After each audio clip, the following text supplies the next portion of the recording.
국가정보원이 처음으로 북한 김정은 국무위원장의 후계자로 딸 김주애가 현재로서는 가장 유력하다 이렇게 밝혀서 주목됩니다. 네, 또 김여정 부부장이 최근 담화를 통해서 윤석열 대통령과 문재인 전 대통령을 동시에 비난하며 갈라치기를 시도했다는 분석도 나오는데요.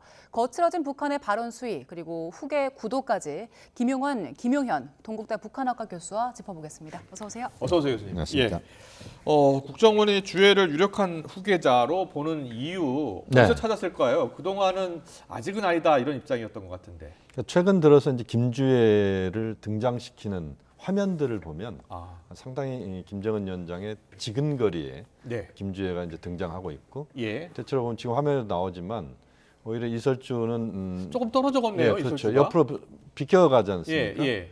김주애가 바로 아버지와 이제 팔짱을 끼고 등장하고 있고, 또 최근에 이제 박정천 군사부장과 만났을 네, 때 대화할 네. 때 보면은 박정천 이제 무릎을 꿇고 예. 그 대화를 하거나 이런 뭐 전반적인 드러나는 모습을 보고 우선은 좀 판단하는 듯한 느낌이고요. 예. 또 그 정보가 있을지는 모르겠습니다만 이제 김주애와 관련된 특별한 부분이 혹시 있다면 뭐 예. 그것이 이제 국정원의 판단에 중요한 기준이 됐을 거다 이렇게 볼 수도 예. 있겠습니다. 주애가 등장한 게 2022년 11월이었는데 맞습니다. 그동안에는 사실 국정원 이렇게 얘기한 적이 없었고 또 네네네. 많은 전문가들 의견도 엇갈렸었거든요. 교수님 생각은 어떠세요? 뭐 제가 볼 때는 김주애로의 확정이다 이렇게 보기는 어려울 것 같고요. 김주애가 후계 군속에 지금 진입해 있다 이렇게 볼 수는 있을 것 같습니다. 예. 김주애 등장은 두 가지 측면을 봐야 될 것 같은데 두 가지 하나는 측면이요. 예. 김주애가 등장함으로써 앞으로 후계 구도는 백두혈통 4세대로 간다는 것을 거의 확정하는 겁니다. 예. 그러니까 북한 내부의 주민들에게도 그렇고 대외적으로도 북한 체제는 다른 세계와 달리 김일성, 김정일, 김정은 그다음에 그 김정은의 자녀 중심으로 해서 4세대로 가겠다. 네. 이것을 이제 미리 서로 이제 예방 접종을 하는 이런 느낌으로 저는 보이고 있고요. 예. 또 하나의 측면은 이제 김주애 등장이 이렇게 화면에 계속 나오는 것은 김정은 위원장에 대한 국제사회의 부정적 시선, 아, 또 도발적 이미지, 예. 또 북한 체제에 대한 부정적 시선들을 상당 부분 상쇄시키거나 그것을 아예 그 이슈에서 사라지게 만드는 오히려 모든 관심을 김주애에게 쏠리게 만드는 그런 효과를 노리는 측면도 있다 이렇게 보여집니다. 네. 그렇군요. 교수님 그 4대 세습 이야기를 해주셨는데 만약에 네. 북한이 지금 뭐 주애가 후계자로 확정된 건 아니지만 네. 4대 세습은 가능성이 높아진 거라는 말씀이시잖아요. 그렇죠. 우리나라에는 어떤 영향을 줍니까? 그것은 뭐 우리나라에 특별한 영향을 지금 현재 준다라고 판단하기 좀 쉽지 않을 것 같고요. 그러니까 북한 체제가 정치적으로 또는 대외적으로 군사적인 측면에서는 그렇게 큰 변화 없이 앞으로도 갈 것이다 또는 가겠다 이런 것을 또 보여주는 측면도 있다. 그렇게 보면 남관계 측면이나 여러 가지 앞으로의 미래와 관련된 부분에서는 오히려 남북이 서로 좀 불편한 관계가 좀 더 지속될 수도 있는 뭐 이런 부분들이 오히려 더 부각될 수밖에 없는 그런 점에서 보면 뭐 북한 체제의 특성이기도 하기 때문에 그 4대로 가는 백두혈통으로 가는 그 흐름을 일반적으로 보면 이제 굉장히 부정적으로 볼 수밖에 없지 않겠습니까? 예, 예. 그렇지만 이제 북한 체제 나름의 이제 자신들의 이제 구조와 뭐 수령론 뭐 이런 여러 가지 것들을 이제 갖고 있기 때문에 북한 내부적으로 이제 그렇게 가는 것을 거의 이제 기정사실화하는 그렇게 이제 봐집니다. 네, 자 김일성, 김정일, 또 김정은, 다음에 이제 주애 이렇게 될 가능성이 높다는 건데 후계자로 후계자가 된다고 해서 바로 후계자가 되는 게 아니라 후계자 수업이라는 게 있잖아요. 그렇죠. 예. 보통 어떤 수업, 어떤 절차를 밟게 됩니까? 과거에 보면요, 김정일 위원장이 후계자로 부상한 게 1960년대 후반입니다. 네.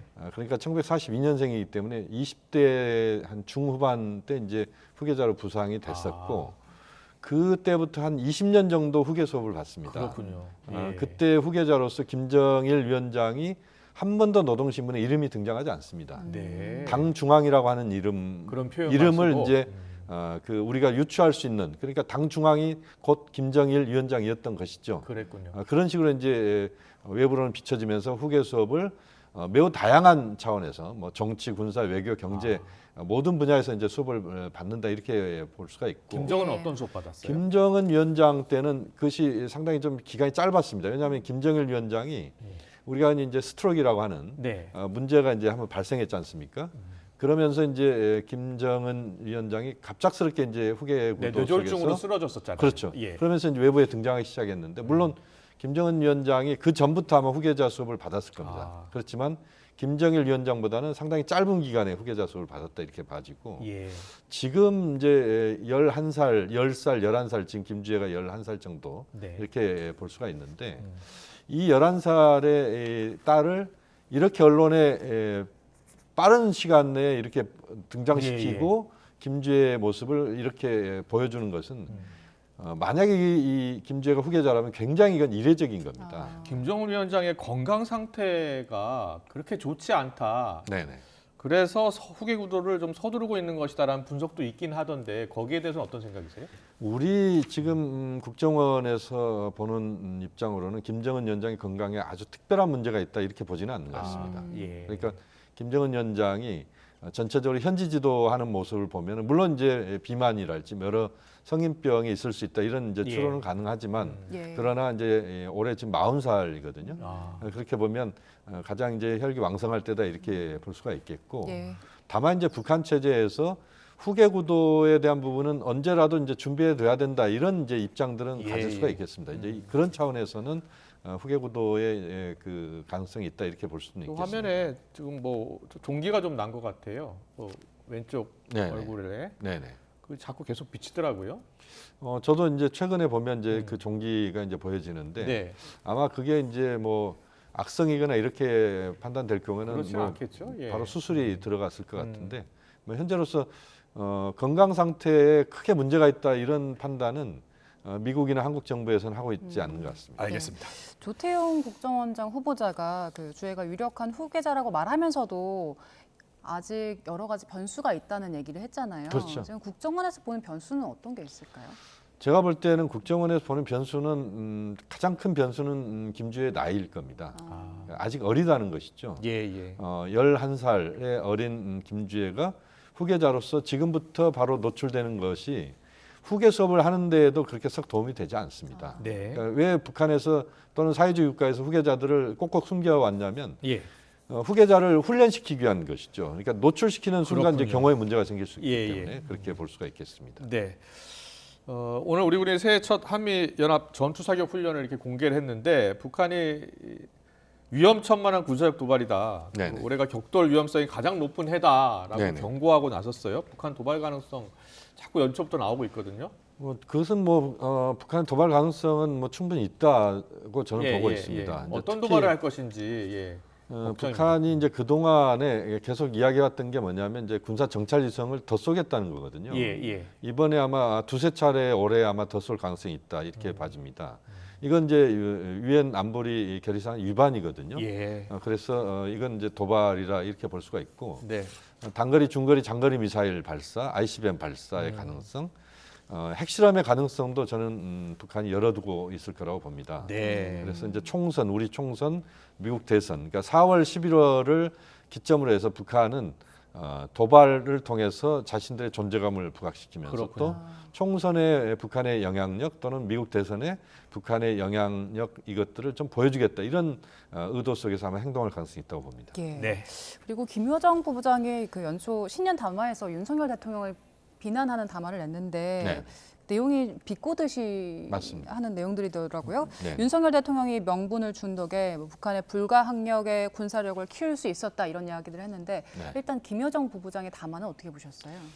김여정 부부장의 담화는 이번 이제 지난 당 중앙회 전원회의에서 이야기 나왔던 남측과의 이제 교전국이라는 표현까지 있었지 않습니까? 예. 그런 것의 연장선상이라고 봐집니다. 그러니까 다시 말씀드리면 김여정의 담화가 굳이 담화를 저는 내는 것 자체가 저는 좀 적절하지 않다라고 보고 있습니다만 어쨌든 이제 담화 내용들을 보면 전체적으로 이제 우리 대통령 또 우리 남측을 비꼬는 뭐 이런 부분이지 않습니까? 예. 그러니까 이제 남 관계에 대해서 북한이 올해 최소한 올해는 뭔가 할 수 있는 것도 없을 뿐만 아니라 할 생각도 없다라고 하는 것을 네. 또 보여주는 이런 측면이라고 봐야 되겠습니다. 문재인 전 대통령에 대해서는 영특하고 교활한 사람이다. 네네네. 예. 그리고 진짜 안보를 챙길 줄 아는 사람이다. 이렇게 표현했어요. 무슨 이제 뜻이에요? 두 가지를 이제 다 이야기한 건데 예. 영특하고 교활하다라고 하는 것은 이제 남북 관계에서 우리가 평화 화해하면서 이제 북측과 대화하고 여러 가지 이제 남북관계 차원에서 뭐 9.19 합의도 이뤄내고 다 했지 않습니까? 예. 그러면서도 이제 북한이 핵실험이랄지 ICBM 발사할지 이런 것들을 할 수 있는 시간들을 못 만들게 했다는 겁니다. 그런 차원에서 이제 영특하다, 뭐 교활하다 이런 표현을 쓴 것이고요. 네. 어쨌든 전직 대통령, 그다음에 현직 대통령을 비교하면서 또 그런 평가들을 해내는 것 자체가 사실상 남남 갈등을 강력하게 북한은 좀 조장하겠다, 뭐 이런 의도라고 봐집니다. 예. 예. 김정은 국무위원장 발언도 더 거칠어지고 있는데 지난해 말 노동당 전원회의에서 김정은 국무위원장이 했던 말을 먼저 듣고 이야기 나눠보겠습니다. 우리를 주적으로 선포하고 외세와 양압하여 정권 붕괴와 흡수 통일의 기회만을 노리는 족속들을 화해와 통일의 상대로 여기는 것은 더 이상 우리가 범하지 말아야 할 착오라고 생각합니다. 북남 관계는 더 이상 동족 관계, 동질 관계가 아닌 적대적인 두 국가 관계, 전쟁 중에 있는 두 교전국 관계로 완전히 고착되었습니다. 전쟁이라는 말은 이미 우리에게 추상적인 개념으로가 아니라 현실적인 실체로 다가오고 있습니다. 만일의 경우 발생할 수 있는 핵위기 사태에 신속히 대응하고 유사시 핵무력을 포함한 모든 물리적 수단과 역량을 동원하여 남수선 전 영토를 평정하기 위한 대사변 준비에 계속 박차를 가해 나가야 하겠습니다. 네. 전쟁 중에 있는 이제 두 교전국 관계로 완전히 고착되고 있다. 네. 발언 수위가 갈수록 더 높아지고 있는 것 같아서 걱정입니다. 그렇습니다. 지금 김정은 위원장의 이 발언들을 보면 남북 기본합의서를 이제 정면으로 사실상 위반 또는 남북 기본합의서를 이제 부정하는 거거든요. 예. 남북 기본합의서에는 남북 관계를 통일을 지향하는 관계에서 만들어진 특수관계다. 이렇게 이제 딱 정리를 했습니다. 예. 여기에 대해서는 남북이 이견이 없는 것이고 네. 그동안 이렇게 지켜져 온 건데 예. 결국 이제 남북 관계가 국가 간 관계고 교정국 관계고 뭐 이런 식으로 가는 것은 결국 남북 관계에서 김정은 체제는 최소한 남북 관계에서 올해 또는 앞으로 당분간 남북 관계에서 기대할 건 없다. 그리고 오히려 그 한미 동맹 또는 한미일 이 협력 관계에 대해서 북한이 선수를 치면서 북한이 끌려가지 않겠다. 자신들이 판 자체를 끌고 간다. 예. 뭐 이런 차원에서 일단 말폭탄을 세게 터뜨렸다 이렇게 볼 수 있겠습니다. 예. 그렇군요. 예. 이런 상황에서 미국 국무부에서는 대화에 대해서 더 방점을 찍었거든요. 네네. 그 매슈 밀러 대변인이 한반도의 완전한 비핵화를 성취할 수 있는 건 가장 최선의 방법이 대화라고 생각한다. 그리고 네네. 대화 추구는 우리의 지속적인 정책이 될 것이다라고 그렇죠. 밝혔는데 네. 지금 이런 상황에서 대화가 가능합니까? 현재로서는 뭐 쉽지는 않다고 보고요. 미국 쪽에서 이제 대화 이야기를 꺼내는 것은 현재 이제 우크라이나 러시아 전쟁, 그다음에 이스라엘 하마스 전쟁 네. 여기에 이제 미국은 집중할 수밖에 없는 거 아니겠습니까? 이 상황에서 한반도에 또는 동북아시아에서의 안정적 관리 이게 이제 미국으로서는 굉장히 중요한 외교 목표가 될 겁니다. 네. 여기서 만약에 이제 휴전선이나 NL 선상에서 우발적인 돌발적 사태가 발생한다거나 또는 북한의 그 도발이 강력한 도발이 발생한다거나 이것은 이제 미국으로서는 굉장히 부담스러운 것이고 예. 또 미국 입장에서는 11월 대선까지 사실 얼마 남지 않았어요. 그러니까요. 예. 지금 뭐 한 10달 좀 남은 건데 요 기간 동안 계속 미국에 대해서 북한이 ICBM 발사를 할지 또는 군사 정찰 위성 뭐 이런 식으로 계속 나가게 되면 바이든 정부에 대해서 미국 국민들이 지금이야 그 대북 정책을 지지한다고 하더라도 바이든 정부의 대북 정책이 잘못됐기 때문에 북한이 저렇게 도발하지 않느냐 이런 식으로 그렇군요. 예. 또 몰아붙일 수 있는 뭐 이런 요소들이 지난 있기 때문에 2016년 대선 때도 북한이 도발을 많이 했잖아요. ICBM도 쓰고 그렇죠. 핵실험도 했고요. 네네. 예. 그래서 대화를 다시 강조하고 나섰고요. 마지막으로 앞서 저희가 개성공단 이야기를 했는데 통일부가 개성공단 지원 재단을 해산하기로 했다고 합니다. 네네. 2016년에 사실상 이 교류가 중단된 상황이잖아요. 어떻게 네네. 봐야 됩니까? 이것은 이제 매우 큰 상징적 의미가 있다 이렇게 예, 봐집니다. 예. 이제 우리 정부가 개성 관련된 부분에서는 이제 그 정리를 완전히 한다 이런 이제 뉘앙스로 읽혀지거든요. 예. 물론 이제 북한이 개성공단에 있는 사무소도 폭발을 시키고 여러 가지 이제 북한이 먼저 개성공단을 문을 닫은 네. 그런 그 이제까지의 실체가 있습니다만 어쨌든 이렇게 이제 남관계에서 뭔가 그 새로운 또는 기존의 그 관계 속에서 풀 수 있는 하나의 요소들을 다 지금 없애버리고 있는 네. 이 부분에서는 좀 아쉬움이 있습니다. 물론 우리 정부로서는 뭐 어쩔 수 없는 판단일 수도 있겠다. 왜냐하면 지원재단이 지금 역할을 거의 한 7, 8년 동안 전혀 하지 못했거든요. 예. 그렇게 보면 이제 사실 이제 그 일 자체는 할 수가 없는 상황입니다만 그러나 이제 전체적으로 보면 남 관계가 계속 퇴보하고 있는 현주소를 보여준다는 점에서 상당히 좀 씁쓸한 또 마음이 듭니다. 네, 알겠습니다. 오늘 말씀 여기까지 듣겠습니다. 존재감 커지는 김주의 또 북한의 심리전, 남북과의 영향에 대해서 짚어봤습니다. 김용현 동국대 북한학과 교수였습니다. 잘 들었습니다. 맞습니다.